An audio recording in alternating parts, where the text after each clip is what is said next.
할아버지, 제발 눈 좀 떠보세요. 비 오는 날 저녁 신성그룹의 이상규 회장은 교통사고로 쓰러져 있었습니다. 너도 봤지? 방금 눈 뜨셨어.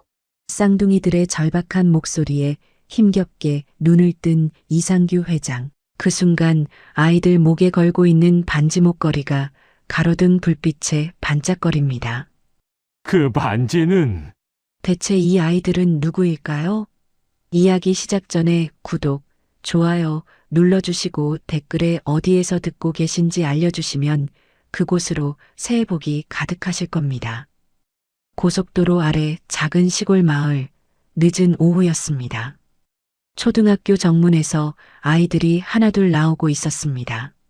어떤 아이는 친구들과 함께 문방구로 향했고 어떤 아이는 학원차를 타러 갔습니다. 하지만 12살 쌍둥이 자매 서윤이와 서연이는 늘 다른 길을 걸었습니다. 학교가 끝나면 곧장 집으로 향하는 길이었습니다. 서연아, 오늘 숙제 많아? 서윤이가 동생에게 물었습니다. 응, 수학 문제집이랑 일기 써야 해. 그럼 집에 가서 먼저 일기 쓰자. 수학은 내가 도와줄게. 고마워, 서윤아. 두 아이는 같은 얼굴에 같은 키였지만 성격은 조금 달랐습니다. 서윤이는 차분하고 꼼꼼했고 서연이는 밝고 적극적이었습니다. 그래서 서로를 잘 도왔습니다. 집 대문을 열고 들어서자 부엌에서 설거지하는 소리가 들렸습니다. 엄마 다녀왔어요. 두 아이가 동시에 인사했습니다. 부엌에서 고개를 내민 사람은 엄마 서미정이었습니다. 39살 아이들을 혼자 키우며 하루하루를 살아가는 여자였습니다. 얼굴에는 피곤함이 역력했습니다. 새벽 5시에 일어나 식당 일을 하고 오후에는 청소 일을 했습니다. 왔구나. 얘들아, 미안한데 슈퍼 좀 다녀올 수 있겠니? 서미정이 지갑을 꺼내며 말했습니다. 저녁 반찬 살 게 있어서 계란 10개하고 두부 사와. 네, 알았어요. 서윤이가 10,000원짜리를 받아들었습니다. 조심해서 다녀와라. 비 올 것 같으니까 빨리 갔다 와. 네. 두 아이는 다시 집을 나섰습니다. 마을 입구 슈퍼까지는 걸어서 5분 거리였습니다. 하늘이 어두워지고 있었습니다. 먹구름이 몰려오고 있었습니다. 서윤아, 정말 비 올 것 같아. 응, 빨리 다녀오자. 두 아이는 걸음을 재촉했습니다. 슈퍼 문을 열고 들어가자 주인 아주머니가 반갑게 맞아줬습니다. 어머, 우리 쌍둥이들 왔네. 뭐 사러 왔어? 계란 10개하고 두부 주세요. 그래, 잠깐만. 아주머니가 계란 10개를 봉지에 담고 두부 한 모를 꺼내 함께 담아줬습니다. 모두 7,500원이야. 서윤이가 엄마가 준 10,000원짜리를 건넸습니다. 아주머니가 계산대에서 잔돈을 꺼냈습니다. 그런데 오늘따라 손님이 많았는지 정신이 없어 보였습니다. 여기 거스름돈. 아주머니가 돈을 건네줬습니다. 감사합니다. 서연이가 봉투를 들고 서윤이가 거스름돈을 받았습니다. 슈퍼를 나오자 빗방울이 한두 방울 떨어지기 시작했습니다. 서윤아, 비 온다. 빨리 가자. 두 아이는 걸음을 빨리 했습니다. 그때 서윤이가 손에 쥔 돈을 보았습니다. 서연아, 잠깐만. 왜? 이거 이상한데. 2,500원이 아니라 5,000원을 받은 것 같아. 서윤이가 돈을 펼쳐 보였습니다. 1,000원짜리 5장이었습니다. 진짜네. 아주머니가 잘못 주신 거야? 그런 것 같아. 두 아이는 멈춰섰습니다. 비가 조금씩 굵어지고 있었습니다. 어떻게? 비 오는데. 서연이가 망설였습니다. 서윤이가 고개를 저었습니다.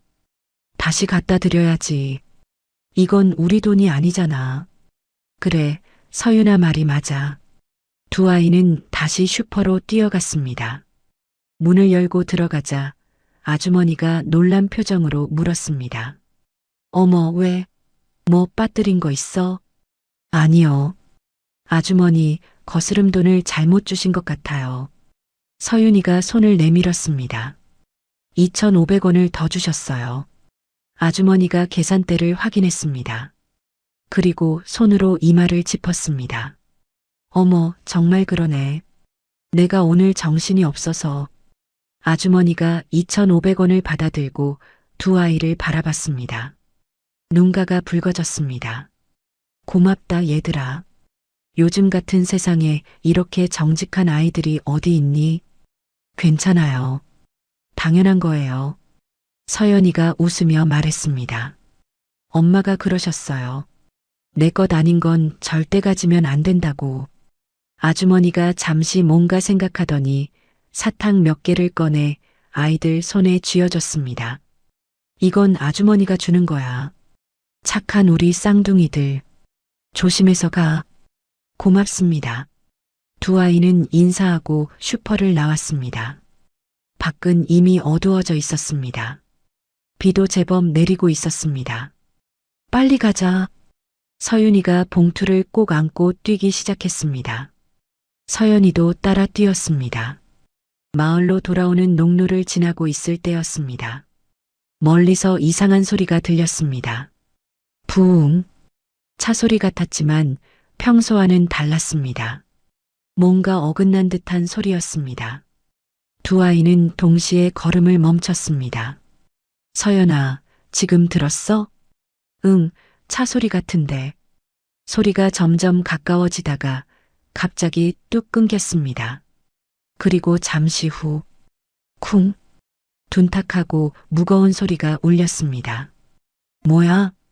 서연이가 소리나는 쪽을 바라봤습니다. 농로 아래쪽이었습니다.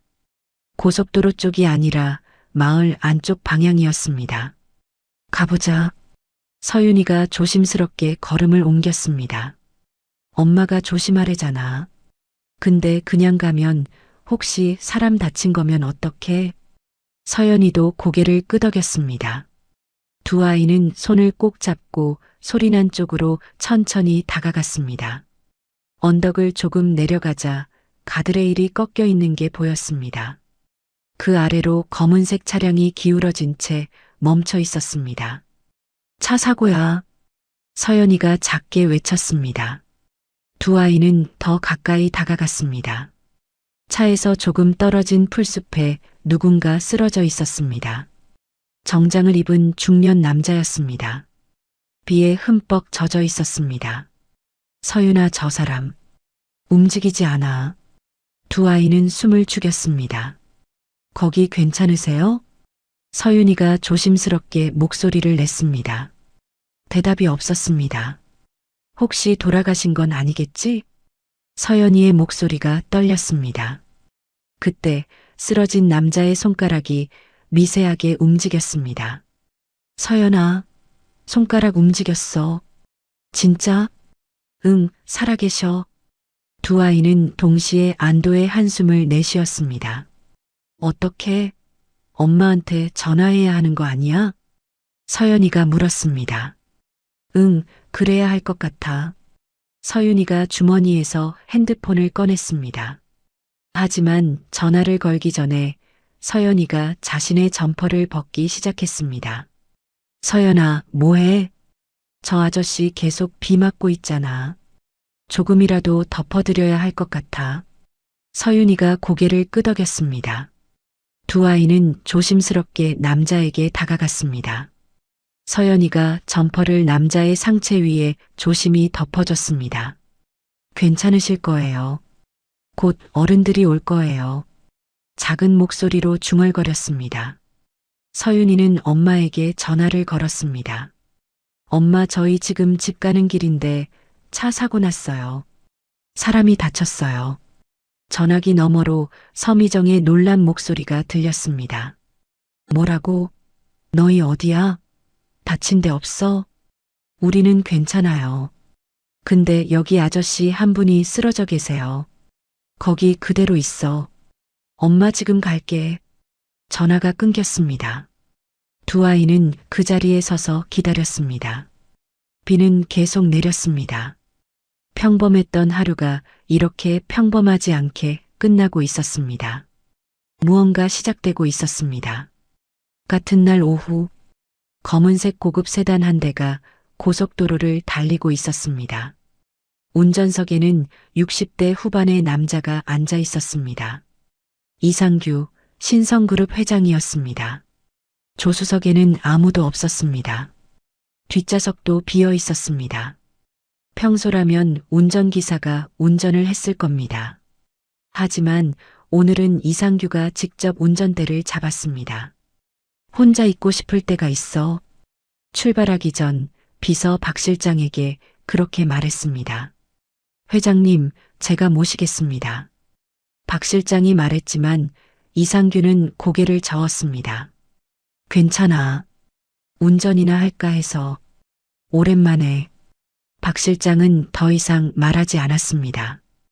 회장이 이런 표정을 지을 때는 혼자 있고 싶다는 뜻이라는 걸 알고 있었으니까요. 지방 공장 시차를 마치고 돌아오는 길이었습니다. 고속도로는 한산했습니다. 평일 오후라 차량이 많지 않았습니다. 이상규는 라디오도 켜지 않았습니다. 그저 조용히 운전만 했습니다. 창밖으로 풍경이 빠르게 스쳐 지나갔습니다.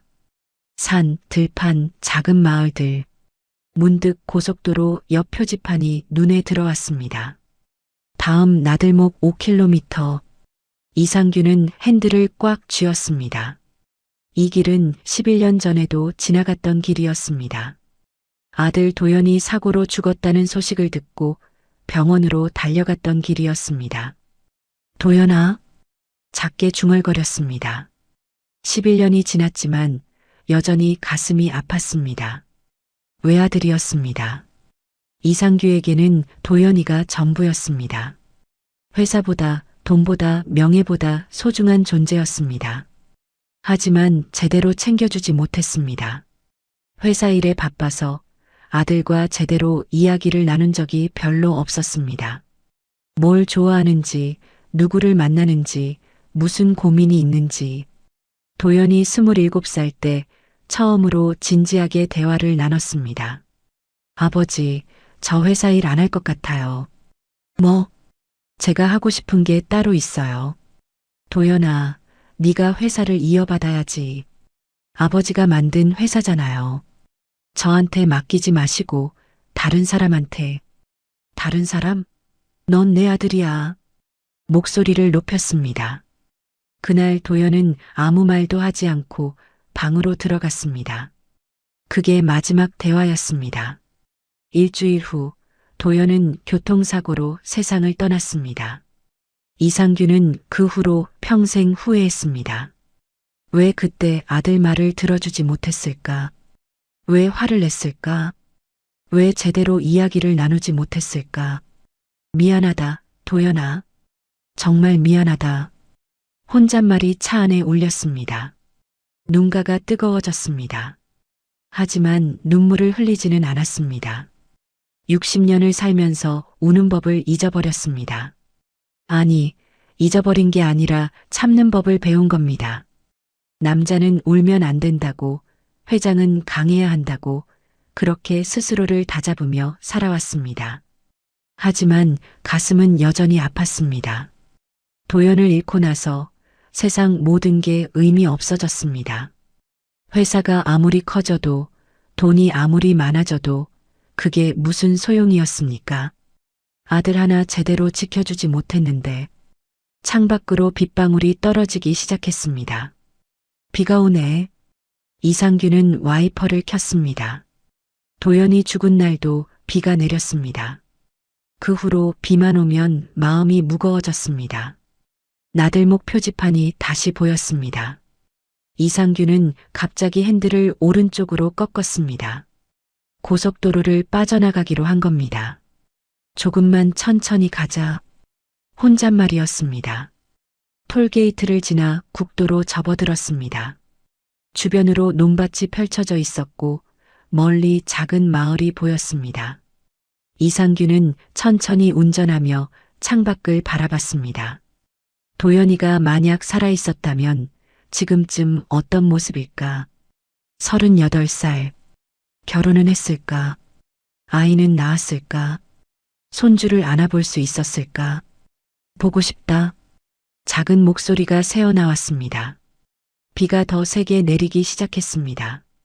이상규는 더 속도를 줄였습니다. 그때였습니다. 얼마나 시간이 흘렀을까? 정신을 차려보니 눈앞이 흐릿했습니다. 빗소리가 들렸습니다. 온몸이 젖어 있었습니다. 땅에 누워 있었습니다. 풀냄새가 났습니다. 무슨 일이? 기억이 끊겨 있었습니다. 운전을 하다가 비가 내리고 그 다음은 머리가 아팠습니다. 가슴도 아팠습니다. 숨을 쉬는 게 힘들었습니다. 눈을 뜨려고 했지만 잘 떠지지 않았습니다. 그때 어린 목소리가 들렸습니다. 서연아, 사람이야, 사람 소리 같아. 정말 2명이었습니다. 어린아이들 같았습니다. 이상규는 손가락을 움직여 보았습니다. 조금밖에 움직이지 않았지만 움직였습니다. 서윤아, 손가락 움직였어. 진짜? 아이들이 가까이 다가오는 소리가 들렸습니다. 이상규는 눈을 뜨려고 애썼습니다. 희미하게 2개의 그림자가 보였습니다. 같은 얼굴, 같은 키, 쌍둥이인가. 그리고 가슴께에서 무언가 반짝이는 게 보였습니다.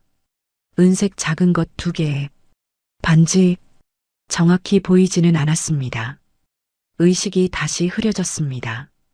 하지만 그 순간 가슴속 깊은 곳에서 뭔가 울렸습니다. 설명할 수 없는 느낌이었습니다. 마치 오래전 잃어버린 무언가를 다시 만난 것 같은. 빗속에서 2 아이는 쓰러진 남자 곁을 지키고 있었습니다. 서윤이는 주변을 계속 살폈습니다. 혹시 차가 오는 건 아닌지, 위험한 건 없는지. 서연이는 남자 옆에 조심스럽게 앉아 있었습니다. 아저씨, 조금만 참으세요. 곧 어른들이 올 거예요. 작은 목소리로 계속 말을 걸었습니다. 대답은 없었지만 그렇게라도 해야 할 것 같았습니다.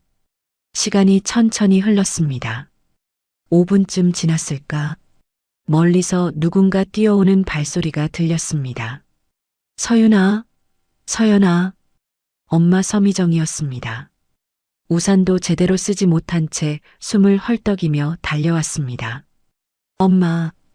2 아이가 동시에 소리쳤습니다. 서미정은 아이들에게 달려와 2 팔로 꼭 끌어안았습니다. 다친 데 없어? 괜찮아? 네, 엄마. 우리는 괜찮아요. 서윤이가 대답했습니다. 서미정은 한참 동안 아이들을 안고 있었습니다. 숨을 고르며 아이들의 등을 쓰다듬었습니다. 정말 무사해서 다행이다. 그리고 나서야 쓰러진 남자 쪽을 바라봤습니다. 정장을 입은 중년 남자.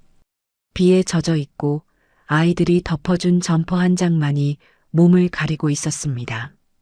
서미정은 조심스럽게 다가갔습니다. 저기요, 괜찮으세요? 남자의 손가락이 미세하게 움직였습니다.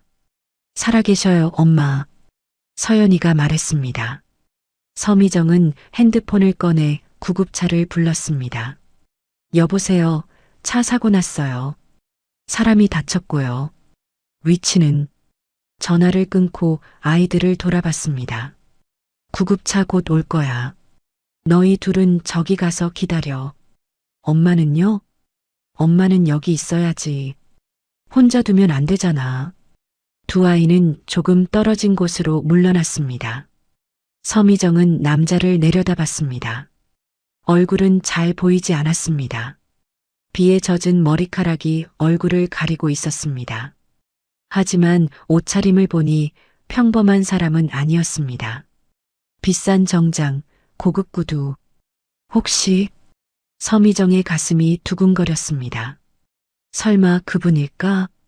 하지만 확인할 방법이 없었습니다. 한 번도 본 적 없는 얼굴이었으니까요. 10분쯤 지나자 멀리서 사이렌 소리가 들렸습니다. 구급차가 도착했습니다. 파란 불빛이 주변을 밝혔고 구급대원들이 재빨리 움직이기 시작했습니다. 신고하신 분이세요? 네, 저희 애들이 먼저 발견했어요. 구급대원이 두 아이를 바라봤습니다. 대단한데요. 잘했어요. 서윤이와 서연이는 고개를 숙였습니다. 구급대원들이 남자의 상태를 확인했습니다. 의식은 희미하지만 호흡은 안정적입니다. 빨리 병원으로 옮겨야겠어요. 들것이 준비되고 남자가 조심스럽게 들것에 실렸습니다. 산소 마스크가 씌워지고 담요가 덮였습니다. 그때 들것이 움직이면서 남자의 눈이 잠깐 떠졌습니다. 희미한 의식 속에서 주변을 보려는 듯 했습니다. 서연이가 무의식적으로 목에 걸린 목걸이를 만졌습니다. 긴장하면 늘 하던 버릇이었습니다. 목걸이 체인이 옷 밖으로 살짝 빠져나왔습니다. 구급차 불빛에 은색 반지가 잠깐 반짝였습니다. 서윤이 것도 옷깃 사이로 살짝 보였습니다. 남자의 눈빛이 흔들렸습니다. 희미한 시야 속에서 본 것은 두 개의 작은 반지였습니다. 가슴께에서 흔들리는 익숙한 형태. 하지만 의식이 다시 흐려졌습니다. 확실히 보지 못했습니다. 서미정이 그 순간을 봤습니다. 재빨리 다가가 서연이의 목걸이를 옷 안으로 넣어줬습니다. 서윤이 것도 확인하고 옷 속으로 넣었습니다. 조심해. 낮은 목소리로 속삭였습니다. 두 아이는 무슨 뜻인지 몰랐지만 고개를 끄덕였습니다. 구급차 문이 닫혔습니다. 보호자 계세요? 구급대원이 물었습니다. 아니요, 저희는 그냥 발견한 사람이에요. 알겠습니다. 연락처 남겨주세요. 나중에 확인차 연락드릴 수 있어요. 서미정은 핸드폰 번호를 알려줬습니다. 사이렌이 다시 울리며 구급차가 출발했습니다. 빨간 불빛이 점점 멀어졌습니다.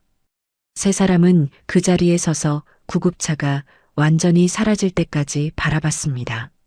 빗소리만 주변에 울렸습니다. 집에 가자. 서미정이 말했습니다. 네. 돌아오는 길은 조용했습니다. 아무도 말하지 않았습니다. 서미정은 계속 아이들을 돌아봤습니다. 손을 꼭 잡고 걸었습니다. 집에 도착하자 서미정이 입을 열었습니다. 얘들아, 너희 정말 잘했어. 용감했어. 엄마, 우리 그냥 당연한 일 한 거예요. 서윤이가 말했습니다. 맞아. 저 아저씨 그냥 두고 올 수 없었어요. 서연이가 덧붙였습니다. 서미정은 두 아이를 다시 꼭 안았습니다. 그래, 너희는 정말 착한 아이들이야. 잠시 침묵이 흘렀습니다. 서미정이 아이들에게서 몸을 떼며 말했습니다. 그런데 얘들아. 응?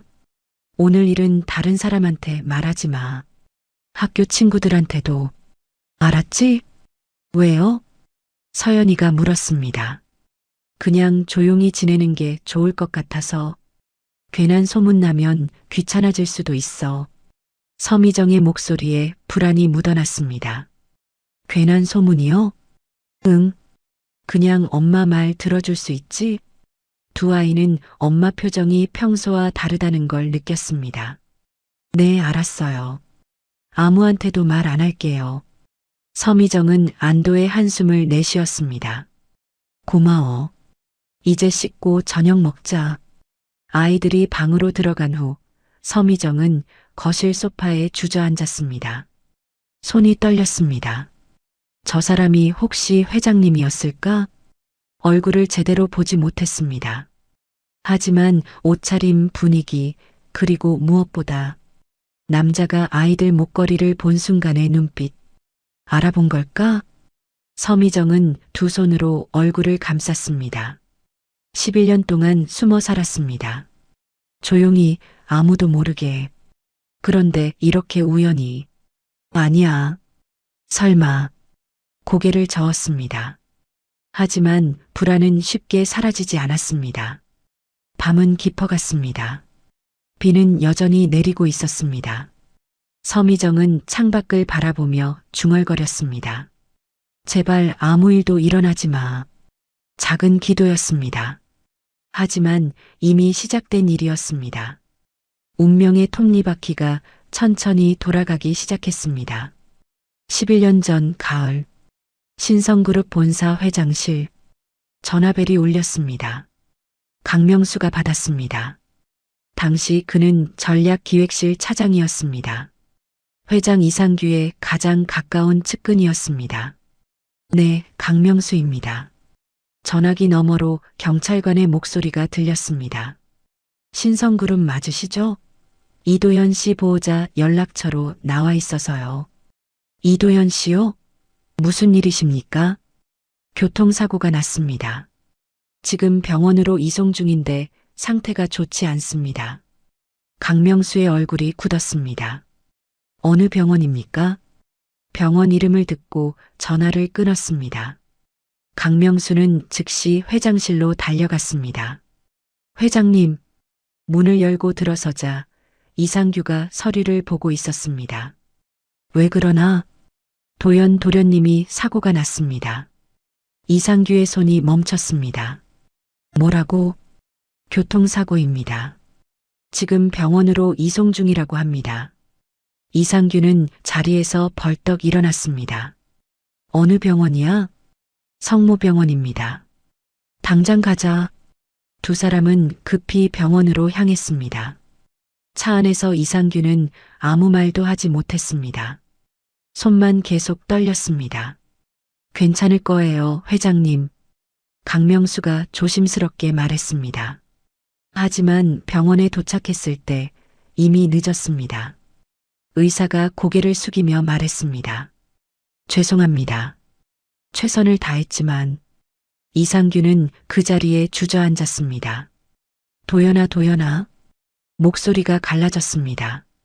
강명수는 어떻게 해야 할지 몰랐습니다. 그저 회장 옆에 서 있을 뿐이었습니다. 영안실로 이동했습니다. 하얀 천으로 덮인 도연의 모습을 본 이상규는 완전히 무너졌습니다. 내 아들이. 그날 밤 이상규는 극심한 충격으로 쓰러졌습니다. 심장에 무리가 왔고 응급실로 실려갔습니다. 의사가 강명수에게 말했습니다. 지금 상태로는 어떤 충격도 더 받으시면 안 됩니다. 절대 안정이 필요합니다. 알겠습니다. 강명수는 병실 밖에 앉아 있었습니다. 머릿속이 복잡했습니다. 장례 준비를 해야 했습니다. 언론 대응도 해야 했습니다. 회사 업무도 정리해야 했습니다. 그리고 사고 관련 모든 절차를 처리해야 했습니다. 강명수는 경찰서로 향했습니다. 사고 경위가 어떻게 됩니까? 경찰관이 서류를 보며 대답했습니다. 단독 사고입니다. 빗길에 미끄러져서 가드레일을 들이받았습니다. 차 안에는 본인만 있었고요. 다른 관련자는 없습니까? 없었습니다. 강명수는 고개를 끄덕였습니다. 조용히 처리하고 싶습니다. 가능할까요? 물론입니다. 유족 의견 존중하겠습니다. 다음으로 강명수는 도연의 집으로 갔습니다. 도연이 혼자 살던 작은 아파트였습니다. 집안을 둘러보며 유품을 정리했습니다. 책상 위에 핸드폰이 놓여 있었습니다. 강명수는 핸드폰을 켰습니다. 통화 기록을 확인했습니다. 최근 일주일간 가장 많이 통화한 번호가 하나 있었습니다. 이름은 미정이었습니다. 강명수는 그 번호를 메모했습니다. 사무실로 돌아와 사람을 불렀습니다. 이 번호 추적해봐. 누군지 알아봐. 다음 날 보고가 올라왔습니다. 서미정이라는 여성입니다. 30살이고요. 이도현 씨와 자주 만났던 것 같습니다. 지금 어디 있나? 성모병원에 입원 중입니다. 왜? 출산 때문입니다. 강명수의 손이 멈췄습니다. 출산? 예. 어제 쌍둥이를 낳았다고 합니다.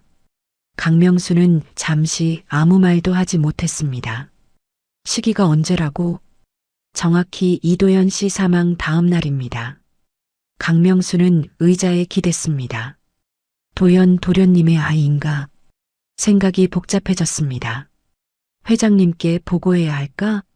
하지만 지금 회장님 상태로는 더 큰 충격을 받으실 게 분명했습니다. 의사가 뭐라고 했습니까? 어떤 충격도 더 받으시면 안 된다고. 강명수는 결정을 내렸습니다. 일단 확인부터 하자. 강명수는 직접 병원으로 가지 않았습니다. 대신 다른 사람을 보냈습니다. 믿을 만한 부하 직원이었습니다. 조용히 접근해서 상황 파악해봐. 절대 신분 노출하지 말고. 며칠 후 보고가 올라왔습니다. 확실합니다. 병실 창문 너머로 확인했는데 서미정 씨가 이도현 씨와 찍은 사진을 보고 있었습니다. 아기들 옆에 사진을 놓고 계속 우는 모습을 봤습니다. 그게 전부인가? 아닙니다. 간호사와 대화하는 걸 들었습니다. 도현 씨가 살아있었다면 얼마나 좋아했을까요라고 말하더군요. 그리고 아기들한테 반지 2개를 보여주며 이건 아빠가 너희한테 준 거야라고 말했습니다. 반지? 예. 작은 반지 2개였습니다. 자세히는 못 봤지만 뭔가 문양이 새겨진 것 같았습니다. 강명수의 가슴이 철렁했습니다. 회장님께서 도련님한테 주신 그 반지인가? 집안 고유 문양이 새겨진 반지. 이상규가 도연에게 직접 선물한 것. 출생신고는 어떻게 되고 있나? 아직 안 한 것 같습니다. 병실에 출생신고 서류가 아직 놓여 있었습니다. 강명수는 고민에 빠졌습니다. 회장님께 말씀드려야 할까? 하지만 지금은 아니었습니다. 회장님은 아직 병원에 입원 중이었고 도련님 장례도 치르지 못한 상태였습니다. 나중에 회장님이 안정되시면 그때 말씀드리자. 하지만 시간이 지나면서 강명수의 생각이 바뀌었습니다. 장례를 치르는 동안 이상규는 완전히 무너진 모습이었습니다. 영정 앞에서 하루 종일 앉아 있었습니다. 밥도 먹지 않았습니다. 말도 하지 않았습니다. 의사가 다시 경고했습니다. 이대로 가시면 정말 위험합니다. 더 이상의 충격은 절대 안 됩니다. 강명수는 생각했습니다. 지금 손주 이야기를 하면 회장님이 버티실 수 있을까? 아들을 잃은 충격에 더해 알지 못했던 손주가 있다는 사실. 그것도 아들이 죽은 다음 날 태어났다는 사실. 오히려 더 큰 고통이 될 수도 있다. 강명수는 결심했습니다. 차라리 모르는 게 나을 수도 있다. 강명수는 모든 기록을 정리하기 시작했습니다. 사고 보고서를 다시 작성했습니다. 미혼, 자녀 없음. 관련 서류는 모두 강명수가 직접 보관했습니다. 그리고 사람을 보내 서미정을 만나게 했습니다. 병실에 낯선 남자가 찾아왔습니다. 서미정 씨죠? 누구세요? 이도현 씨 관련해서 왔습니다. 남자는 봉투를 하나 내밀었습니다. 당분간 쓰시라고요. 아이들 키우시는데 도움이 될 겁니다. 이게 뭐예요? 그리고 부탁이 하나 있습니다. 남자의 목소리가 낮아졌습니다. 아이들 출생 신고하실 때 아버지라는 비워두세요. 왜요? 도연 씨 아이들인데. 아이들을 위해서입니다. 재벌가 숨겨진 자식이라는 소문나면 평생 편하게 살 수 없습니다. 언론에 시달리고 온갖 사람들이 들러붙을 겁니다. 그래도 조용히 사세요. 그게 아이들한테도 어머니한테도 좋은 겁니다. 도연 씨도 그걸 원하셨을 겁니다. 남자는 더 이상 말하지 않고 나갔습니다. 서미정은 봉투를 열어봤습니다. 현금이 들어 있었습니다. 그날 밤 서미정은 한참을 울었습니다. 하지만 선택의 여지가 없었습니다. 출생신고를 할 때 아버지라는 공란으로 남겼습니다. 강명수는 모든 것을 정리했습니다.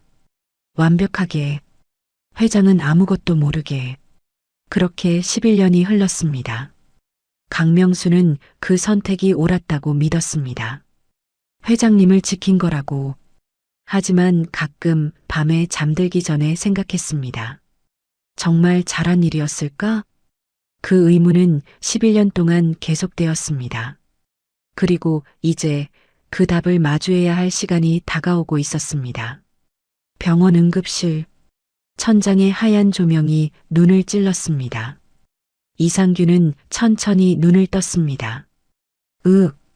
신음이 새어나왔습니다. 온몸이 아팠습니다.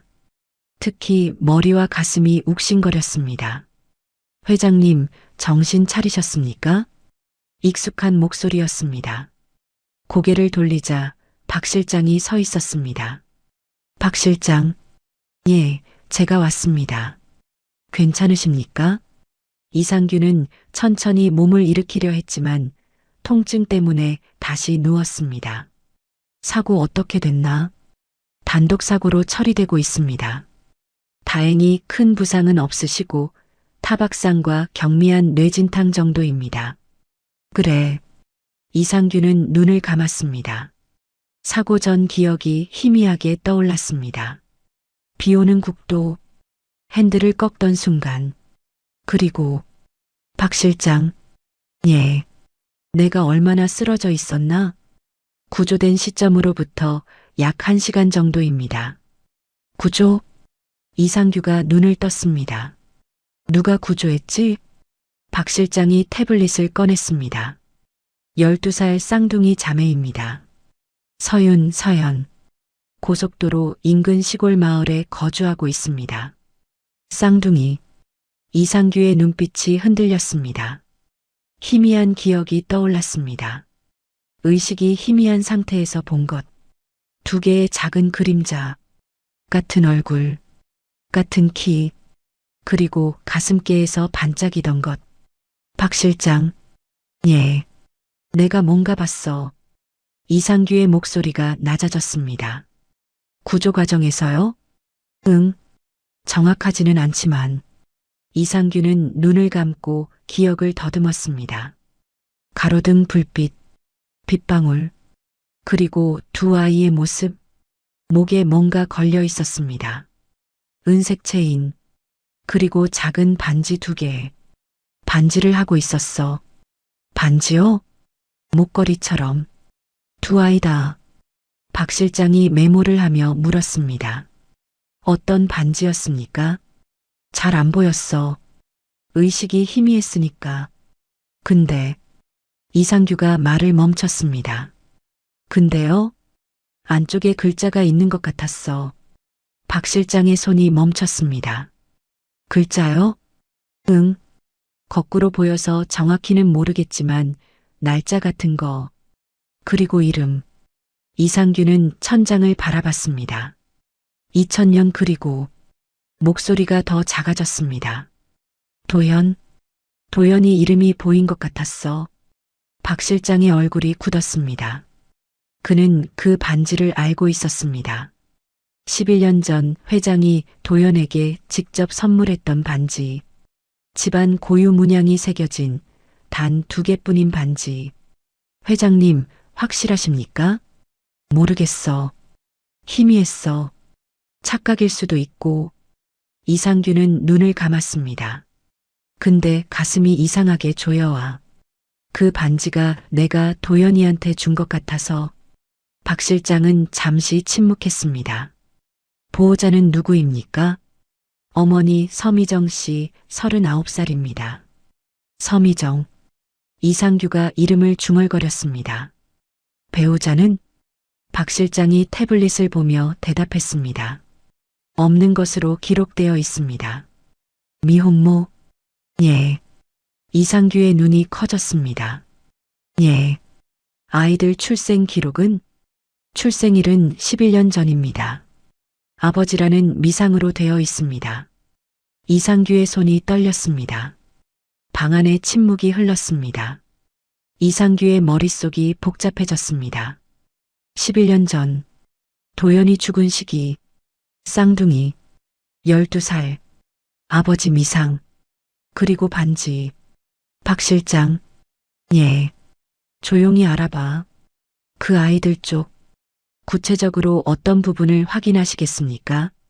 이상규는 잠시 생각했습니다. 출생 시기와 도연이 사망 시기 정확히 대조해봐. 그리고 그 여자, 서미정이라는 사람. 도연이와 관계가 있었는지. 알겠습니다. 공식적으로 움직이지는 마. 혹시 모르니까. 예, 신중하게 진행하겠습니다. 박 실장이 자리에서 일어났습니다. 회장님, 푹 쉬십시오. 제가 확인하고 보고 드리겠습니다. 고맙네. 박 실장이 병실을 나가려다 문 앞에서 멈춰 섰습니다. 회장님, 응? 혹시 이도현 씨가 돌아가시기 전에 만나던 분이 계셨는지 기억하십니까? 이상규는 고개를 저었습니다. 도연이가 누굴 만나는지 난 잘 몰랐어. 목소리에 후회가 묻어났습니다. 회사 일 때문에 바빴고 아이 일은 잘 챙기지 못했지. 그것도 확인해봐. 알겠습니다. 박 실장이 병실을 나갔습니다. 복도를 걸으며 핸드폰을 꺼냈습니다. 여보세요. 저 박 실장입니다. 11년 전 이도현 씨 주변 인물관계 다시 정리해 주세요. 특히 친분이 있었던 여성, 그리고 그 무렵 출산 기록이 있는 사람. 조용히 움직이세요. 언론에 노출되면 안 됩니다. 전화를 끊고 박 실장은 엘리베이터에 올랐습니다. 병실에 남은 이상규는 창밖을 바라봤습니다. 하늘에서 비가 내리고 있었습니다. 도연아, 작은 중얼거림이었습니다. 혹시 네가 뭔가 남긴 거니? 이상규는 눈을 감았습니다. 11년 동안 아들을 잃은 슬픔 속에서 살았습니다. 아무것도 남기지 않고 간 아들. 하지만 만약 정말로 도연이 뭔가를 남겼다면, 손주가 있다면, 그럴 리 없어. 고개를 저었습니다. 강명수가 그런 걸 숨길 리가 없어. 강명수, 20년 넘게 함께 일한 사람, 가장 믿었던 측근. 그가 그런 중요한 일을 숨길 리 없었습니다. 하지만 가슴 한편이 불안했습니다. 그 반지, 분명히 봤습니다. 희미했지만 봤습니다. 2000년 내 아들 도연에게 자신이 직접 새긴 문구. 착각이겠지. 하지만 확신은 없었습니다. 이상규는 천장을 바라보며 중얼거렸습니다. 박 실장 빨리 확인해줘. 밤이 깊어갔습니다. 병실 창밖으로 비가 계속 내렸습니다. 이상규는 잠들지 못했습니다. 머릿속에서 계속 같은 장면이 반복되었습니다. 두 아이의 모습, 가슴께에서 반짝이던 반지 2개, 그리고 그 안에 새겨진 글자. 도연. 11년 동안 닫아뒀던 문이 조금씩 열리고 있었습니다. 그 문 너머에 무엇이 있을지 아직은 알 수 없었습니다. 하지만 이상규는 느끼고 있었습니다. 무언가 큰 일이 시작되고 있다는 것을. 11년 전 가을, 병원 산부인과 병실. 서미정은 침대에 누워 천장을 바라보고 있었습니다. 옆 침대에는 갓 태어난 쌍둥이가 나란히 누워 있었습니다. 작은 숨소리, 가끔 움직이는 작은 손. 서미정은 눈물을 흘렸습니다. 도연 씨 왜 안 오세요? 어제 전화를 받았습니다. 미정아, 나 지금 간다. 조금만 기다려. 도연의 목소리였습니다. 설렘 목소리였습니다. 애들 봤어요? 아직. 지금 가는 중이야. 금방 도착해. 하지만 오지 않았습니다. 밤새 기다렸지만 도연은 나타나지 않았습니다. 전화도 받지 않았습니다. 서미정은 불안했습니다. 무슨 일 생긴 거 아니야? 하지만 아기들 때문에 움직일 수 없었습니다. 그때 침대 옆 탁자에 놓인 작은 상자가 보였습니다. 도연이 출산 전날 가져왔던 것이었습니다. 이거 뭐예요? 열어봐. 상자를 열자 반지 2개가 들어 있었습니다. 작지만 정교한 반지. 안쪽에 문양과 글씨가 새겨져 있었습니다. 이게 뭐예요? 우리 집안 고유 문양이야. 아버지가 나한테 주신 거야. 그런 걸 제가 어떻게 해? 아니야. 이건 아이들한테 줄 거야. 도연이 서미정의 손을 잡았습니다. 우리 아이들. 태어나면 이거 목걸이로 만들어서 채워줘. 알았지? 근데 이렇게 귀한 걸. 귀한 게 아니야. 이게 우리 가족이라는 증표야. 내가 아이들 아빠라는 증거고. 도연의 눈빛이 따뜻했습니다. 걱정하지 마. 내가 다 책임질게. 우리 아이들, 우리 가족. 내가 지킬게. 그 말이 마지막이었습니다. 서미정은 상자를 열었습니다. 반지 2개가 그대로 있었습니다. 도연 씨, 눈물이 다시 흘렀습니다. 그때 병실 문이 열렸습니다. 간호사가 들어왔습니다. 표정이 어두웠습니다. 서미정 씨 저기. 왜요? 무슨 일 있어요? 간호사가 입을 열지 못했습니다. 제발요. 무슨 일인지 말해주세요. 이도현 씨 사고가 났다고 합니다. 서미정의 얼굴이 하얗게 질렸습니다. 사고요? 교통사고입니다. 어제 저녁에. 어디 병원이에요? 제가 갈게요. 서미정이 침대에서 일어나려 했습니다. 간호사가 서미정을 붙잡았습니다. 서미정 씨 돌아가셨답니다. 뭐라고요? 죄송합니다. 서미정은 그 자리에 주저앉았습니다. 거짓말이에요. 어제 전화했어요. 오고 있다고 했어요. 정말 죄송합니다. 간호사가 나간 후 서미정은 한참을 울었습니다.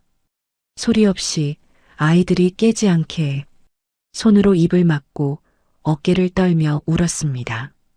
이틀이 지났습니다. 서미정은 아기들을 돌보며 멍하니 시간을 보냈습니다. 도연의 장례식에 가지 못했습니다. 출산 후라 몸을 움직일 수 없었고 무엇보다 갈 용기가 없었습니다. 도연의 아버지를 만날 자신이 없었습니다. 재벌 회장, 신성그룹, 서미정은 평범한 사람이었습니다. 그런 세계와는 거리가 먼 사람이었습니다. 그날 오후 병실에 낯선 남자가 찾아왔습니다. 40대 중반쯤 되어 보이는 단정한 양복을 입은 남자였습니다. 서미정 씨죠? 누구세요? 이도현 씨 관련해서 왔습니다. 서미정의 가슴이 쿵 내려앉았습니다. 남자는 문을 닫고 의자에 앉았습니다. 축하드립니다. 쌍둥이 낳으셨다면서요. 이도현 씨 아이들이죠? 서미정은 대답하지 않았습니다. 남자는 가방에서 봉투를 꺼냈습니다. 이거 받으세요. 이게 뭐예요? 당분간 쓰시라고요. 아이들 키우시는데 도움이 될 겁니다. 서미정은 봉투를 받지 않았습니다. 저 돈 필요 없어요. 저희끼리 잘 살 수 있어요. 서미정 씨. 남자의 목소리가 낮아졌습니다. 현실적으로 생각하세요. 쌍둥이를 혼자 키우는 게 얼마나 힘든지 아십니까? 그리고 한 가지 부탁이 있습니다. 남자가 서미정을 똑바로 바라봤습니다. 아이들 출생 신고하실 때 아버지라는 비워두세요. 왜요? 도연 씨 아이들인데. 아이들을 위해서입니다. 무슨 소리예요? 남자가 몸을 앞으로 기울였습니다. 서미정 씨 생각해 보세요. 재벌가 숨겨진 자식이라는 소문나면 어떻게 될까요? 언론이 들러붙을 겁니다. 매일 카메라가 따라다니고 기자들이 쫓아다니고 아이들이 학교도 제대로 다니지 못할 겁니다. 서미정의 손이 떨렸습니다. 그리고 온갖 사람들이 나타날 겁니다. 돈 때문에, 인맥 때문에 뭐든 얻어내려고. 아이들은 평생 그런 시선 속에서 살아야 합니다. 하지만 도연 씨도 원하지 않으셨을 겁니다. 아이들이 평범하게 조용히 자라는 걸 바라셨을 거예요. 남자가 다시 봉투를 내밀었습니다. 조용히 사세요. 아이들 잘 키우시고 평범하게 사세요. 그게 아이들한테도 어머니한테도 좋은 겁니다. 서미정은 봉투를 바라봤습니다. 회장님은 아시나요? 손주가 있다는 거요? 남자가 잠시 침묵했습니다. 회장님은 지금 아드님 잃은 충격으로 병원에 계십니다. 더 이상의 충격은 감당하시기 어려운 상태입니다. 그럼 나중에라도 서미정 씨, 남자의 목소리가 차갑게 변했습니다. 지금 하시는 선택이 아이들의 미래를 결정합니다. 신중하게 생각하세요. 남자는 봉투를 침대 위에 놓고 일어섰습니다. 출생신고 확인하겠습니다. 연락처는 바꾸지 마세요. 문이 닫혔습니다. 서미정은 한참을 봉투를 바라봤습니다. 그리고 아기들을 봤습니다. 작은 얼굴, 평화롭게 자는 모습, 미안해 엄마가 미안해. 눈물이 다시 흘렀습니다. 일주일 후 서미정은 출생신고를 했습니다. 아버지라는 공란으로 서류를 제출하면서 손이 떨렸습니다. 도연 씨 미안해요. 제가 아이들을 지킬게요. 제 방식으로. 퇴원 후 서미정은 마을을 떠났습니다. 고속도로 아래 작은 시골 마을로 이사했습니다. 아는 사람 하나 없는 곳이었습니다. 집을 구하고 일을 찾고 아이들을 키웠습니다. 혼자서 조용히 아무도 모르게. 아이들이 5살 되던 해 서윤이 물었습니다. 엄마, 우리 아빠는요? 서미정은 아이들을 안았습니다. 아빠는 착한 분이셨어.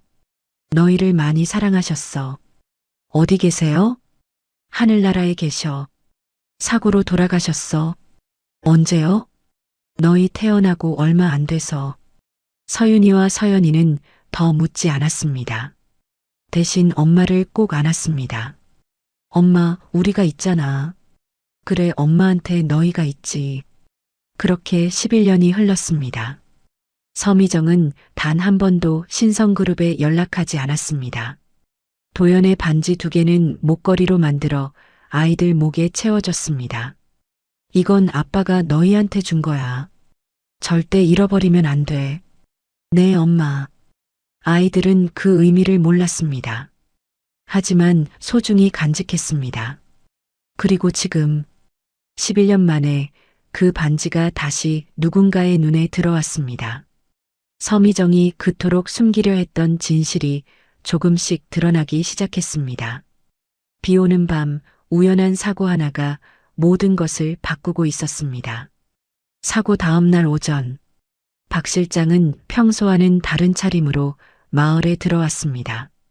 양복 대신 편안한 점퍼를 입고 회사차 대신 렌터카를 몰았습니다.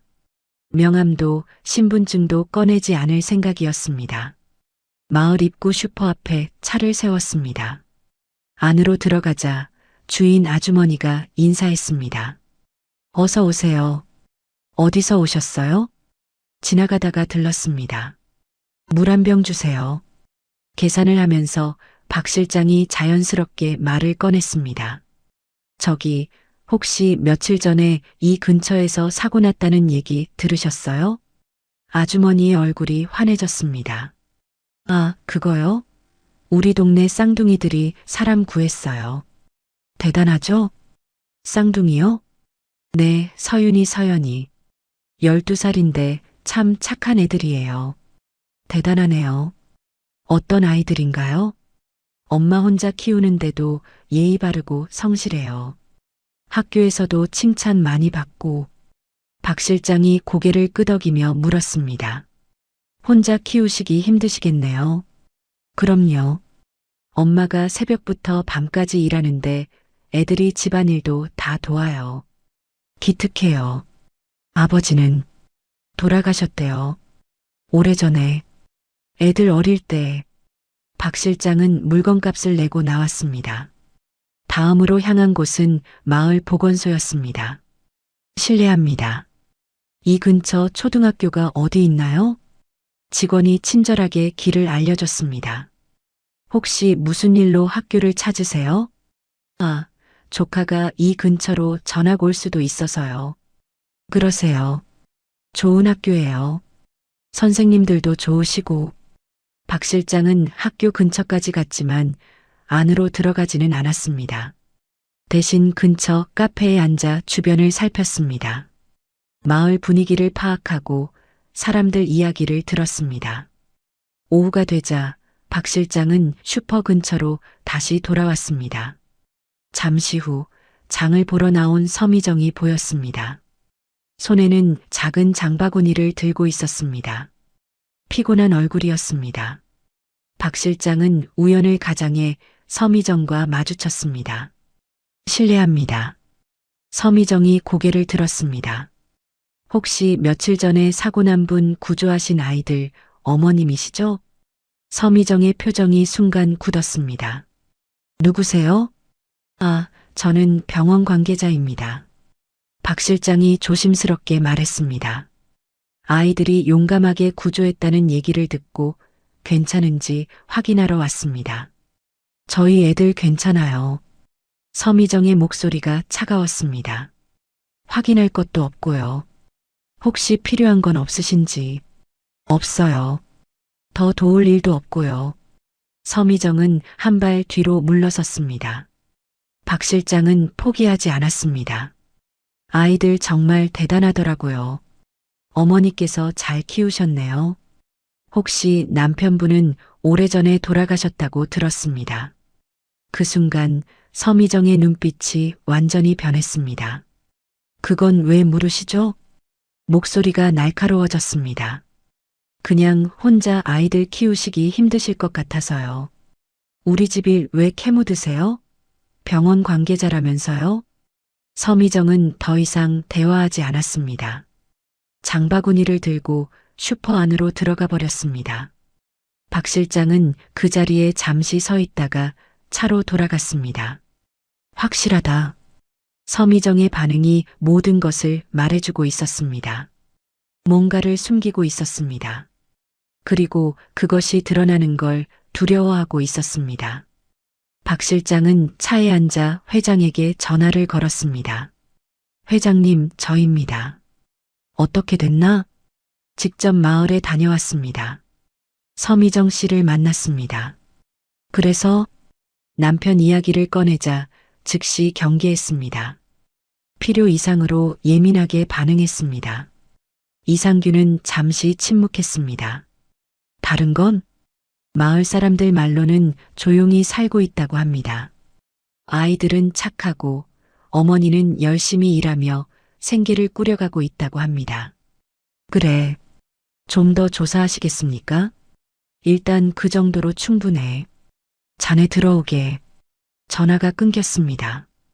같은 시각 집으로 돌아온 서미정은 문을 닫자마자 벽에 기댔습니다. 숨이 가빠졌습니다. 손이 떨렸습니다. 시작됐구나. 11년 동안 두려워했던 일이 현실이 되고 있었습니다. 서미정은 거실 소파에 앉았습니다. 핸드폰을 꺼내 들었다가 다시 내려놓았습니다. 누구에게 전화할 수도 없었습니다. 의지할 사람도 도움을 청할 곳도 없었습니다. 창밖을 보니 낯선 차량이 골목 입구에 서 있었습니다. 아침부터 있던 차였습니다. 감시하고 있는 건가? 서미정은 커튼을 닫았습니다. 아이들이 학교에서 돌아올 시간이었습니다. 현관문이 열리는 소리가 들렸습니다. 엄마 다녀왔어요. 서윤이와 서연이의 밝은 목소리였습니다. 서미정은 얼른 표정을 바꿨습니다. 왔니? 손 씻고 간식 먹어라. 네. 아이들이 방으로 들어간 후 서미정은 다시 창밖을 봤습니다. 낯선 차량은 여전히 그 자리에 있었습니다. 저녁 식사 시간. 세 사람이 밥상에 둘러앉았습니다. 얘들아. 서미정이 조심스럽게 입을 열었습니다. 응? 요즘 학교 끝나면 바로 집에 오지? 응, 당연하지. 혹시 낯선 사람이 말 걸면 절대 대답하지 마. 알았지? 서연이가 고개를 들었습니다. 왜? 무슨 일 있어? 아니야. 그냥 조심하는 게 좋잖아. 서윤이와 서연이는 서로를 바라봤습니다. 엄마 표정이 평소와 달랐습니다. 엄마, 우리 괜찮아. 걱정하지 마. 서윤이가 말했습니다. 서미정은 억지로 웃었습니다. 그래, 엄마가 괜히 걱정했네. 하지만 불안은 사라지지 않았습니다. 그날 밤 아이들이 잠든 후 서미정은 거실에 혼자 앉아 있었습니다. 불을 켜지 않은 채였습니다. 창밖으로 가로등 불빛만 희미하게 들어왔습니다. 제발 아무 일도 일어나지 마. 작은 중얼거림이 어둠 속으로 사라졌습니다. 하지만 서미정도 알고 있었습니다. 이미 시작된 일이라는 것을, 11년 동안 감춰왔던 비밀이 서서히 세상 밖으로 나오고 있다는 것을. 같은 날 저녁, 신성그룹 본사 전략기획실, 강명수는 책상 앞에 앉아 서류를 보고 있었습니다. 하지만 글자가 눈에 들어오지 않았습니다. 핸드폰이 울렸습니다. 화면에는 박 실장이라는 이름이 떠 있었습니다. 강명수는 잠시 망설이다가 전화를 받았습니다. 네, 박 실장. 실장님, 혹시 지금 시간 괜찮으십니까? 무슨 일인가? 회장님 사고 건으로 여쭤볼 게 있어서요. 강명수의 손이 미세하게 떨렸습니다. 사고? 예. 며칠 전에 회장님께서 단독 사고를 당하셨습니다. 뭐라고? 왜 나한테 보고가 안 들어왔지? 회장님께서 조용히 처리하라고 하셔서요. 큰 부상은 없으십니다. 강명수는 숨을 고르며 물었습니다. 그래서 뭘 물어볼 게 있다는 건가? 실장님, 혹시 11년 전 이도현 씨 사고 기록 보관하고 계십니까? 강명수의 얼굴이 굳었습니다. 갑자기 왜 그런 걸 묻나? 회장님 지시입니다. 다시 확인하라고 하셔서요. 무슨 일로 그쪽을 조사합니까? 강명수의 목소리에 긴장이 묻어났습니다. 자세한 건 말씀드릴 수 없습니다. 혹시 당시 기록 중에 특이한 점 없었습니까? 없었네. 단독 사고였고 깔끔하게 정리됐어. 그렇습니까? 알겠습니다. 전화가 끊겼습니다. 강명수는 핸드폰을 천천히 내려놓았습니다. 가슴이 두근거렸습니다. 왜 지금 그 기록을? 강명수는 자리에서 일어나 창밖을 바라봤습니다. 서울 야경이 펼쳐져 있었습니다. 11년 전 그날이 떠올랐습니다. 도연의 사고, 회장의 충격, 그리고 자신의 결정.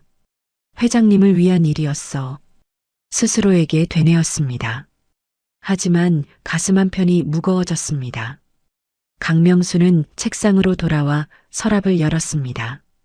맨 아래 칸 잠금 장치가 달린 서랍이었습니다. 비밀번호를 눌러 열자 낡은 파일 하나가 보였습니다. 이도현 사고 관련 기록. 강명수는 파일을 꺼내 펼쳤습니다. 사고 보고서, 병원 기록, 출생신고 관련 서류. 모두 11년 전 자료였습니다. 강명수는 한 장 한 장 넘기며 확인했습니다. 흔적이 남아있나? 꼼꼼히 살펴봤지만 문제될 만한 건 없었습니다. 모든 기록이 미혼, 자녀 없음으로 정리되어 있었습니다. 하지만 안심이 되지 않았습니다. 박 실장이 왜 조사하는 거지? 강명수는 파일을 다시 서랍에 넣고 잠갔습니다. 그리고 핸드폰을 꺼내 다른 번호로 전화를 걸었습니다. 여보세요. 나야. 혹시 요즘 회장님 동선 파악되나? 예, 물론입니다. 며칠 전에 사고 났다던데 어디서 났어? 국도에서 단독 사고였습니다. 고속도로 인근 시골 마을 근처에서요. 강명수의 눈이 커졌습니다.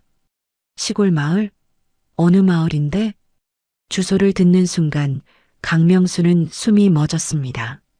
그곳은 11년 전 서미정에게 이사가라고 권유했던 바로 그 지역이었습니다. 구조한 사람은 누구야? 12살 쌍둥이 자매라고 들었습니다. 강명수는 전화를 끊었습니다. 책상에 주저앉았습니다. 설마. 머릿속이 복잡해졌습니다. 쌍둥이, 12살, 그 마을, 모든 게 맞아떨어졌습니다. 강명수는 다시 서랍을 열었습니다. 파일을 꺼내 다시 펼쳤습니다. 서미정의 연락처가 적힌 메모가 보였습니다. 전화해야 하나? 손이 핸드폰으로 갔다가 멈췄습니다. 아니야. 괜히 건드리면 더 의심받아. 강명수는 파일을 덮었습니다. 하지만 불안은 커져만 갔습니다. 밤이 깊어갔습니다.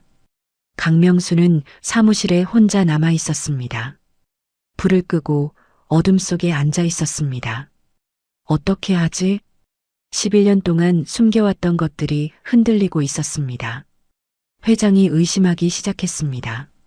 박 실장이 조사하고 있었습니다. 들키면 강명수는 눈을 감았습니다. 20년 넘게 쌓아온 신뢰가 무너질 것입니다. 회장의 가장 가까운 측근에서 배신자가 될 것입니다. 하지만 난 잘못한 게 없어. 스스로에게 되뇌었습니다. 회장님을 지키려고 한 거야. 더 이상의 충격을 막으려고. 하지만 그 말이 공허하게 들렸습니다. 강명수는 자리에서 일어나 창밖을 다시 바라봤습니다. 도시의 불빛이 반짝였습니다.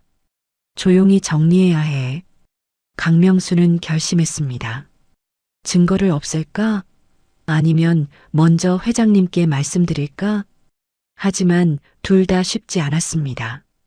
증거를 없애도 이미 회장이 의심하고 있었습니다. 먼저 말씀드려도 용서받을 수 있을지 알 수 없었습니다. 강명수는 책상으로 돌아와 앉았습니다. 컴퓨터를 켰습니다. 11년 전 파일들을 하나씩 열어봤습니다. 삭제할까 망설였습니다. 하지만 손이 움직이지 않았습니다.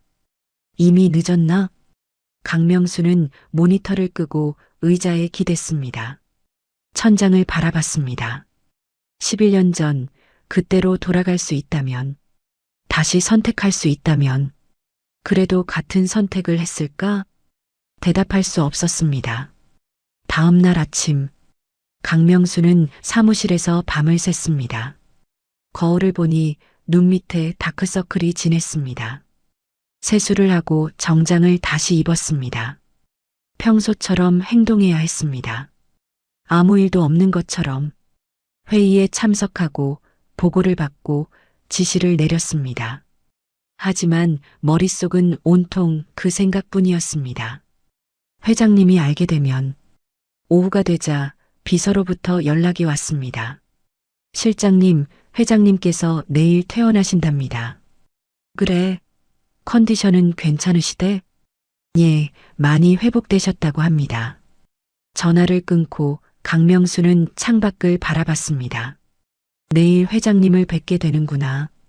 가슴이 두근거렸습니다. 회장님이 뭔가 물어보실까? 아니면 이미 다 알고 계실까? 강명수는 넥타이를 풀었습니다.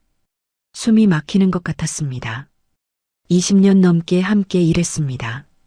회장을 믿었고 회장도 자신을 믿었습니다. 하지만 이제 그 신뢰가 무너지려 하고 있었습니다. 강명수는 책상 서랍을 다시 열었습니다.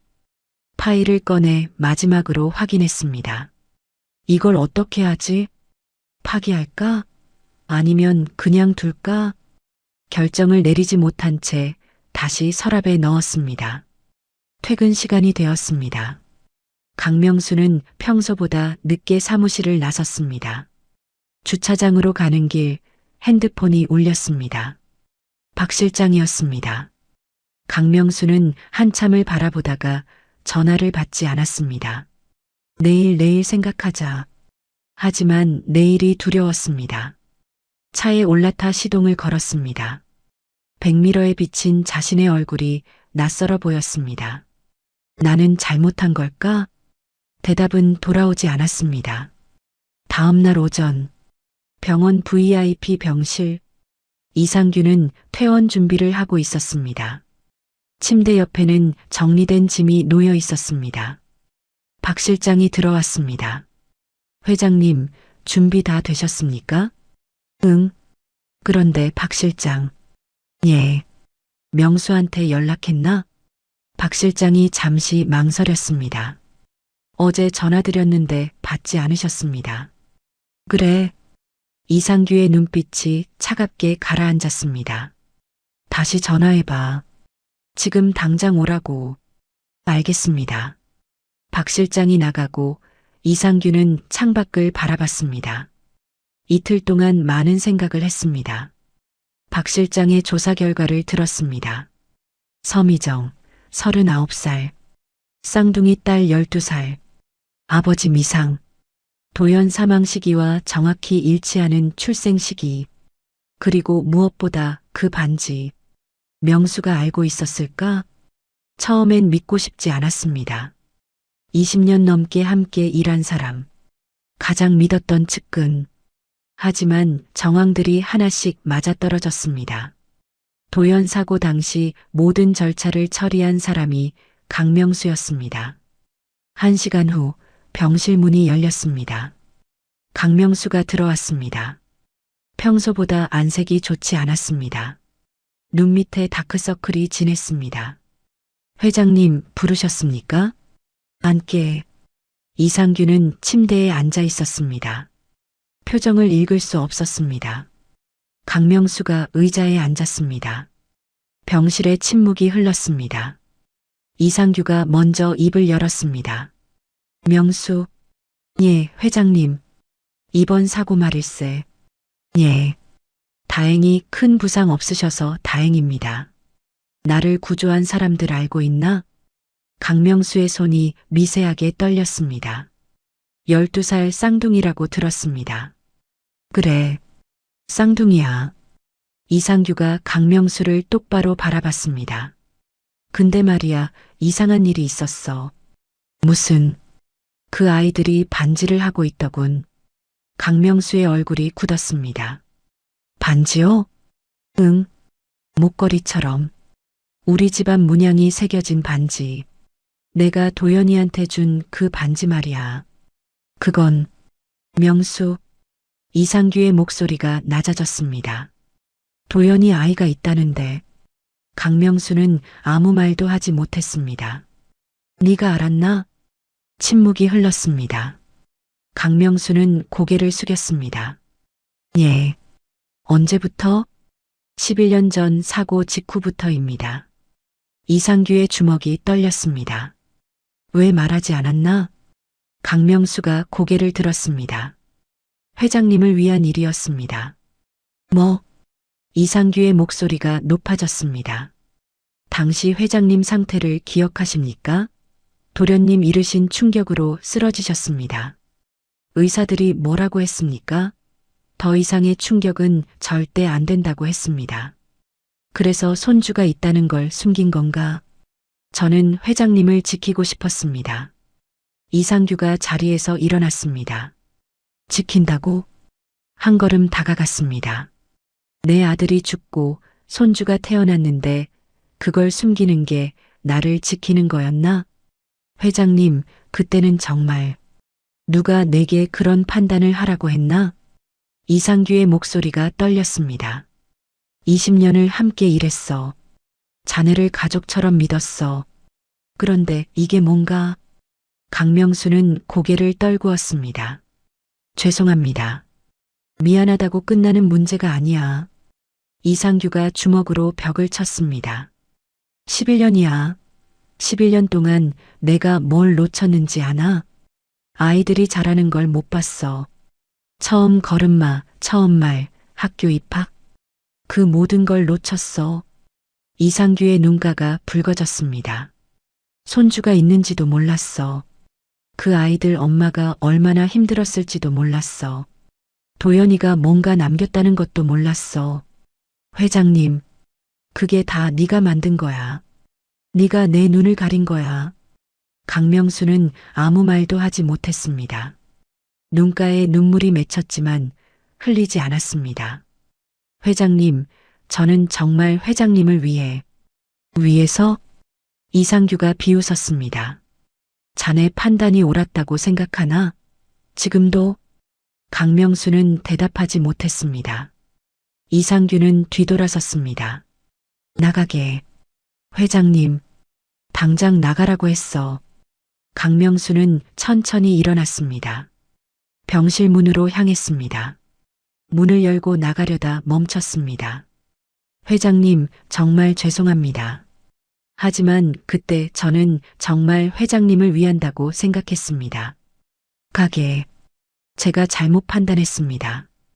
용서해 주십시오. 지금 당장 내 앞에서 사라져. 이상규의 목소리가 병실을 울렸습니다. 강명수는 고개를 숙이고 문을 나갔습니다. 복도를 걷는 그의 어깨가 떨렸습니다. 20년 넘게 쌓아온 신뢰가 한순간에 무너졌습니다. 병실에 혼자 남은 이상규는 창가로 걸어갔습니다. 두 손으로 창틀을 꽉 잡았습니다. 숨이 가빠졌습니다. 분노와 배신감과 슬픔이 뒤섞였습니다. 도연아, 미안하다. 작은 중얼거림이었습니다. 아빠가 내 아이들을 몰랐어. 11년 동안이나. 눈물이 흘러내렸습니다. 60년을 살면서 잊어버렸던 울음이었습니다. 한참 후 박 실장이 조심스럽게 문을 두드렸습니다. 회장님, 괜찮으십니까? 이상규는 눈물을 닦고 돌아섰습니다. 들어오게. 박 실장이 들어왔습니다. 회장님. 박 실장. 예. 이상규는 결심한 표정이었습니다. 오늘 미정 씨와 아이들 데려와. 예. 오늘이요? 응. 더 이상 기다릴 수 없어. 알겠습니다. 어떻게 연락드릴까요? 정중하게. 강요하지 말고. 내가 만나고 싶다고 전해. 예. 그리고 박 실장. 예, 회장님. 강명수 관련 서류 정리해 놓게. 모든 직책에서 물러나게 할 거야. 박 실장이 고개를 숙였습니다. 알겠습니다. 이상규는 다시 창밖을 바라봤습니다. 이제 끝내야지. 낮은 중얼거림이었습니다. 11년 동안 가려졌던 진실을 드러낼 시간이었습니다. 그리고 잃어버렸던 가족을 되찾을 시간이었습니다. 비록 늦었지만 이제라도 바로 잡아야 했습니다. 이상규는 눈을 감았습니다. 도연아, 아빠가 내 아이들 찾았어.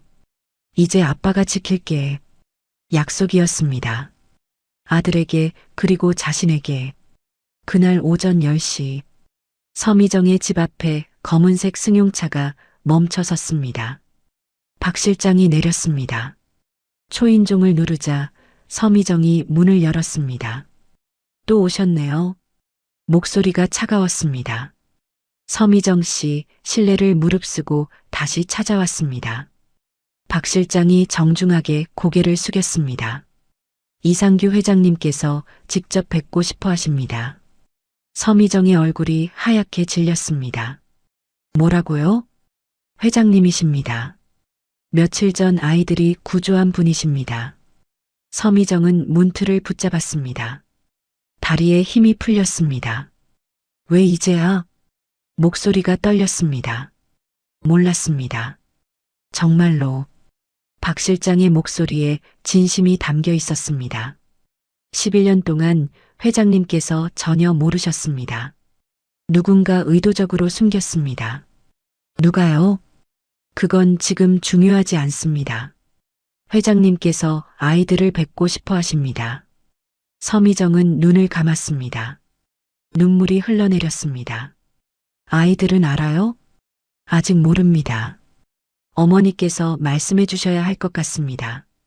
서미정은 고개를 끄덕였습니다. 시간 좀 주세요. 아이들한테 말해야 해요. 오후 2시에 모시러 오겠습니다. 박 실장이 고개를 숙이고 돌아갔습니다. 서미정은 문을 닫고 거실 소파에 주저앉았습니다. 손이 떨렸습니다. 11년을 기다렸지만 막상 이 순간이 오니 두려웠습니다. 아이들이 방에서 나왔습니다. 토요일이라 학교는 없었습니다. 엄마, 누구였어? 얘들아, 앉아봐. 서미정의 목소리가 떨렸습니다. 서윤이와 서연이가 엄마 옆에 앉았습니다. 엄마, 왜 그래? 무슨 일 있어? 서연이가 걱정스러운 얼굴로 물었습니다. 서미정은 두 아이의 손을 잡았습니다. 너희 아빠 얘기 제대로 해줄게. 아빠? 서윤이가 눈을 크게 떴습니다. 응. 너희 아빠는 정말 좋은 분이셨어. 너희를 엄청 사랑했어. 태어나기 전부터. 서미정의 목소리가 떨렸습니다. 그리고 아빠한테도 가족이 있었어. 너희 할아버지. 할아버지가 있어요? 서연이가 놀라서 물었습니다. 응. 근데 그분은 너희가 있는 줄 몰랐어. 11년 동안. 왜요? 복잡한 사정이 있었어.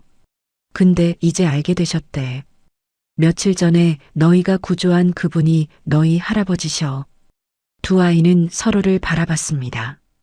그래서 오늘 만나러 가는 거야. 할아버지를. 서윤이가 목에 걸린 목걸이를 만졌습니다. 엄마, 이 반지 이것 때문에? 그래. 그 반지는 너희 할아버지가 아빠한테 주신 거야. 그리고 아빠가 너희한테 남긴 거고. 서연이가 서미정을 꼭 안았습니다. 엄마, 무서워. 괜찮아. 엄마가 같이 있을게. 오후 2시 검은색 승용차가 다시 집 앞에 섰습니다. 서미정과 서윤, 서연이 차에 올랐습니다. 세 사람 모두 긴장한 표정이었습니다. 차 안은 조용했습니다. 한참을 가다가 서연이가 작은 목소리로 물었습니다. 엄마, 할아버지는 어떤 분이세요? 서미정은 한참을 침묵하다가 대답했습니다. 잘 모르겠어. 엄마도 만난 적 없거든. 근데 아빠를 많이 사랑하셨을 거야. 서윤이가 서연이의 손을 잡았습니다. 괜찮아. 우리 같이 있잖아. 병원에 도착했습니다. 박 실장이 안내했습니다. 사람들 눈에 띄지 않는 통로를 거쳐 VIP 병실로 향했습니다. 엘리베이터 안에서 서미정이 아이들을 돌아봤습니다. 얘들아, 무서워하지 마. 알았지? 응, 엄마. 병실 문 앞. 서미정은 두 아이의 손을 꼭 잡았습니다. 숨을 깊이 들이마셨습니다. 박 실장이 문을 열었습니다. 햇살이 가득한 병실 안. 창가에 이상규가 서 있었습니다. 천천히 돌아섰습니다. 서미정과 이상규의 눈이 마주쳤습니다. 회장님, 처음 뵙겠습니다. 서미정의 목소리가 떨렸습니다. 이상규는 대답하지 않았습니다. 시선이 두 아이에게로 향했습니다. 서윤이와 서연이가 나란히 서 있었습니다. 아이들 가슴께에서 은색 체인이 살짝 보였습니다. 반지 목걸이였습니다. 이상규가 한 걸음 다가왔습니다. 그거 늘 하고 다니니? 목소리가 낮고 떨렸습니다. 서윤이가 고개를 끄덕였습니다. 네. 아빠 거예요. 그 한마디에 이상규의 눈빛이 흔들렸습니다. 한참을 서 있던 이상규가 조심스럽게 물었습니다. 가까이에서 봐도 되겠니? 서연이가 서윤이를 바라봤습니다. 서윤이가 고개를 끄덕이자 두 아이가 조심스럽게 다가갔습니다. 이상규는 천천히 무릎을 꿇었습니다. 아이들과 눈높이를 맞췄습니다. 보여줄 수 있겠니? 서윤이가 목걸이를 꺼냈습니다. 서연이도 따라했습니다. 두 개의 반지가 햇살에 반짝였습니다. 이상규는 떨리는 손으로 반지를 가까이서 봤습니다. 안쪽 각인이 또렷하게 보였습니다. 2000년 내 아들 도연에게. 이상규의 숨이 멈췄습니다. 눈가에 눈물이 맺혔습니다. 도연아. 작은 중얼거림이었습니다. 그리고 아주 천천히 고개를 숙였습니다. 두 손으로 얼굴을 감쌌습니다. 어깨가 떨렸습니다. 미안하다, 정말 미안하다. 목소리가 갈라졌습니다. 서미정의 눈도 붉어졌습니다. 하지만 아무 말도 하지 않았습니다. 한참 후 이상규가 고개를 들었습니다. 이번엔 아이들을 똑바로 봤습니다. 고맙다. 네. 서윤이가 어리둥절한 표정으로 물었습니다. 나를 살려줘서가 아니라 이상규의 목소리가 떨렸습니다. 다시 알게 해줘서 너희가 있다는 걸, 도연이가 뭔가 남겼다는 걸. 서연이가 무심코 서윤이의 손을 잡았습니다. 서윤이도 꼭 잡았습니다. 이상규는 천천히 일어섰습니다. 미안하다. 11년 동안 몰랐어. 너희를 지켜주지 못했어. 서미정이 조용히 말했습니다. 괜찮습니다. 저희 잘 살았어요. 고맙습니다. 아이들 잘 키워주셔서. 이상규가 서미정에게 고개를 숙였습니다. 그리고 다시 아이들을 바라봤습니다. 두 손을 내밀었습니다. 아이들은 망설였습니다. 서로를 바라보고 엄마를 바라봤습니다. 서미정이 고개를 끄덕여 주었습니다. 서윤이가 먼저 손을 내밀었습니다. 서연이도 따라했습니다. 세 사람의 손이 맞잡혔습니다. 이제 같이 가자. 이상규의 목소리가 조용했습니다. 무엇을 의미하는지, 어디로 간다는 건지 명확하지 않았습니다. 하지만 그 말 속에는 약속이 담겨 있었습니다. 다시는 떨어지지 않겠다는, 이제는 함께하겠다는. 서연이가 작게 물었습니다. 할아버지, 우리 이제 자주 볼 수 있어요? 이상규가 미소 지었습니다. 눈물이 섞인 미소였습니다. 그럼 매일 봐야지. 서윤이와 서연이가 서로를 바라보며 웃었습니다. 창밖으로 따뜻한 햇살이 들어왔습니다. 병실 안에 조용한 평화가 찾아왔습니다. 11년 동안 끊어졌던 이름 하나가 그날 다시 이어졌습니다. 도현, 아들의 이름이자 아버지의 이름이자 할아버지가 손주들에게 물려준 이름. 그 이름이 다시 살아 숨쉬기 시작했습니다. 이상규는 두 손으로 아이들의 손을 꼭 잡았습니다. 이제 시작이었습니다. 잃어버린 시간을 되찾을 수는 없지만 앞으로 남은 시간을 함께할 수 있었습니다. 늦었지만 이제라도 가족이 될 수 있었습니다. 박 실장은 조용히 병실을 나갔습니다. 문을 닫으며 미소 지었습니다. 복도를 걸으며 생각했습니다. 이제 회장님께서 다시 웃으실 수 있겠구나. 병실 안에서는 조용한 대화가 이어졌습니다. 아이들의 웃음소리가 들렸습니다. 11년 만에 이 병실에 생명의 소리가 울렸습니다. 새로운 이야기가 시작되고 있었습니다. 숨겨진 진실은 언젠가 드러나게 마련입니다. 이 이야기는 늦었지만 다시 만난 가족에 관한 것입니다. 11년이라는 시간이 흘렀지만 결국 혈연의 끈은 이어졌습니다. 아이들의 작은 선행이 큰 운명을 바꿨고 잃어버린 가족을 되찾는 기적이 일어났습니다. 인생에서 가장 소중한 것은 결국 가족입니다. 돈도 명예도 권력도 아닌 사랑하는 사람들과 함께하는 시간입니다. 늦었다고 생각할 때가 가장 빠른 때입니다.